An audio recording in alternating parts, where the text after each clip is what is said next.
মোৰ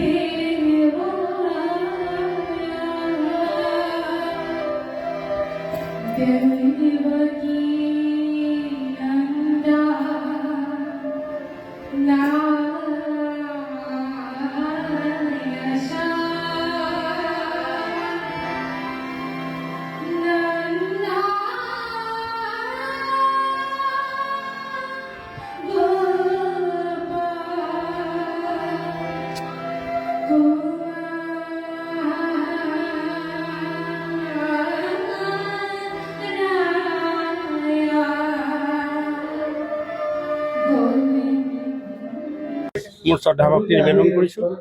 আজি এটা গৌৰৱোজ্জ্বল মুহূৰ্ত আমাৰ মাজুলী আইটিআই যিহেতুকে বৰ্তমান মাজুলীলৈ গেছ সৰবৰাহৰ যিটো আমাৰ ৰন্ধন গেছ সৰবৰাহৰ ব্যৱস্থা পাইপযোগে কৰিছে। তাৰ কাৰণে অসমত এই ট্ৰেইনিংটো নাছিল।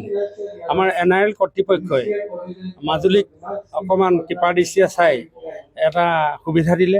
সেই সুবিধাতে আমি 30জনকৈ 60জন অসমৰ নিবনুৱা যুৱকক গেছ প্লাম্বাৰিঙৰ এটা তিনিমহীয়া প্ৰশিক্ষণ দিবলৈ আমি আগবাঢ়িছোঁ। আৰু আমি সেই প্ৰশিক্ষাৰ্থীসকলক কেৱল লজিষ্টিকেল ছাপৰ্ট দিছোঁ মাজুলী আইটিআই, আৰু বাদ বাকী যিটো দিল্লীস্থ MMGLD নামৰ NGO সেইটো NRL নিৰ্ধাৰণ কৰি দিছে। তেখেতসকলে দিল্লীৰ পৰা আৰু মুম্বাইৰ পৰা প্ৰশিক্ষক আনিছে আৰু সেই প্ৰশিক্ষকসকলে ইয়াত প্ৰশিক্ষণ প্ৰদান কৰিব। মোৰ এটা দৃঢ় বিশ্বাস হৈছে যে এইটোৱে আমাৰ নিবনুৱা সমস্যা সমাধান আৰু টেকনিকেলি একোজন দক্ষ যুৱক গঠন হ'ব আৰু স্কিল ইণ্ডিয়াৰ যথাৰ্থতা ৰূপায়ণ হ'ব। আৰু এইখিনিতে আমি অসম চৰকাৰকো ধন্যবাদ জনাইছোঁ। আমাৰ সঞ্চালকালয়ৰ প্ৰতিজন বিষয়াক, সঞ্চালক মহোদয় প্ৰমুখ্যে প্ৰতিজন বিষয়াকে ধন্যবাদ জনাইছোঁ। তেখেতসকলৰ আশাসুৰীয়া প্ৰচেষ্টাত আমি এই মাজুলীৰ এখন আউহতীয়া জেগাত যে এই অনুষ্ঠানটো কৰিবলৈ তেখেতসকলে সুবিধা কৰি দিলে, সকলোকে মই আপোনালোকৰ মিডিয়াৰ মাধ্যমেৰে মোৰ কৃতজ্ঞতা জ্ঞাপন কৰিছোঁ। ইমানেই। এইটো তিনিমহীয়া প্ৰশিক্ষণ হ'ব। এটা গ্ৰুপত 30জনকৈ থাকিব, 3 মাহ চলিব। নহয়, গোটেই অসমৰ আছে। আৰু এইখিনিতে অকণমান এটা মাজুলীৰ কাৰণে ভাল খবৰ যে তাৰ 40% মাজুলীক সুবিধা দিয়া হৈছে। ইয়াৰ পৰৱৰ্তীত হয়তো নাপাব। গতিকে আমি 40%কে যথেষ্ট আমি ল'ৰা পাই যাম। সেইখিনিয়ে যদি শিকিলে আমাৰ মাজুলীৰ সমস্যাখিনি সমাধান কৰিব পাৰিব।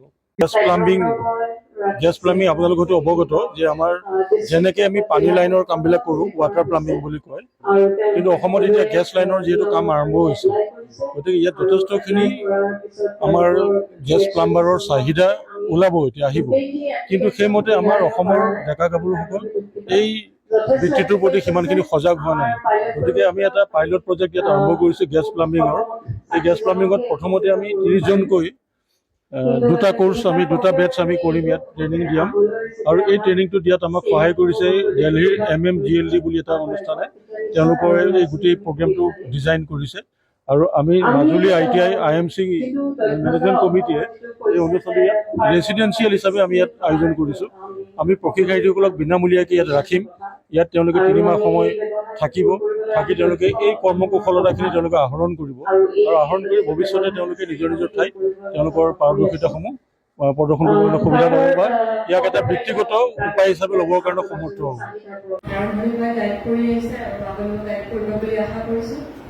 তেওঁলোকে মাজুলীক এটা বেলেগ লেভেলত লৈ যোৱাৰ বাবে প্ৰয়াস কৰিছে আৰু এই প্ৰয়াসত আমাকো সুবিধা দিছে আৰু আমি সঁচাই গৌৰৱান্বিত অনুভৱ কৰিছোঁ।